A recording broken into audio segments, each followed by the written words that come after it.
பத்திரிகையில வருது, இஸ்லாமிய தீவிரவாதிகள் 600 பேர் கைது செய்யப்பட்டார்கள்.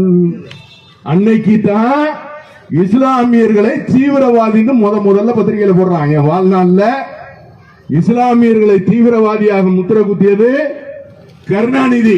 மறந்துடக்கூடாது, நீங்க யாரும் சிறுபான்மை மக்கள் மறந்துவிடக் கூடாது. அதுக்கு தான் இதை ஞாபகப்படுத்துறேன்.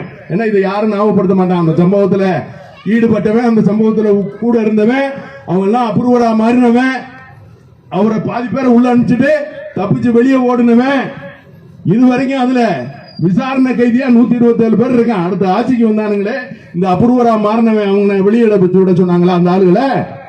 நேற்று நான் உக்கரணத்துல பேசுறேன், பேசிட்டு கீழே இறங்குறேன். ஒரு தாயார், அருமை சகோதரி என் கையை பிடிச்சி அழுகிறாங்க ஒரு கும்பலா. நான் என்னன்னு கேட்கிறேன். சொல்றாங்க, வாப்பா என் தம்பி உள்ள இருக்கிறான் 23 வருஷமா. இது நடந்து எத்தனை வருஷம் ஆச்சு? 23 வருஷம் ஆச்சு. 23 வருஷமா என் தம்பி உள்ள இருக்கான்.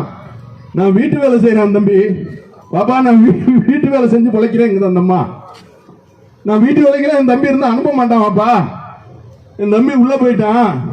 23 வருஷமா நான் வீட்டு வேலை செஞ்சு வாழ்ந்துகிட்டு இருக்கேன்னு சொல்லுது. செஞ்சது எங்களை தீவிரவாதி என்று முத்திரை குத்தியது யார்? யாராவது மறக்க முடியுமா? நீங்க சொல்லுங்க.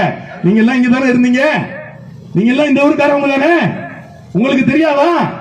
சரி, அந்த பிரச்சனை அன்னைக்கோட முடிஞ்சா? முடியலையே. கோயம்புத்தூர்ல எவ்வளவு பேரை பிடிச்சிட்டீங்க, அவ்வளவு பேரை போய் எடுத்தீங்க, எல்லாரையும் உள்ள போட்டீங்க, தீவிரவாதின்னு சொன்னீங்க. முடிச்சீங்களா? முடிக்கலையே. தீவிரவாதி ஆயிஷாங்கிற பெண் தீவிரவாதியை தேடுறேன்னு ஆரம்பிச்சீங்க. அடுத்து என்ன ஆரம்பிச்சீங்க? ஆயிஷாங்கிற பெண் தீவிரவாதிய தேடுறான்னு சொல்லிட்டு பரிதா அணிந்த பெண்களை எல்லாம் முகத்தை கலத்தி பாத்தீங்க. பரதாவை கலட்டு அசிங்கம் பண்ணீங்களா இல்லையா? பஸ்ல போக விட்டீங்களா? ரோட்ல போக விட்டீங்களா? ஆட்டோல போக விட்டீங்களா? சரி, அதுதான் பண்ணீங்க. அதுக்கப்புறம் என்ன செஞ்சீங்க? வீடு வீடா சோதனை. தீவிரவாதி ஆயிஷாவை தேடுகிறோம் என்று வீடு வீடாக சோதனை. அப்ப நாங்க தமிழ்நாட்டில் இஸ்லாமியர்களா பிறந்தது தப்பா, இல்ல நாங்க வணக்க வழிபாட்டுல இஸ்லாமியர்களா இருந்தது தப்பா? என்னப்பா நாங்க தப்பு பண்ணோம்? ஒன்னைய ஆட்சியில அமர்த்தினது தப்பு.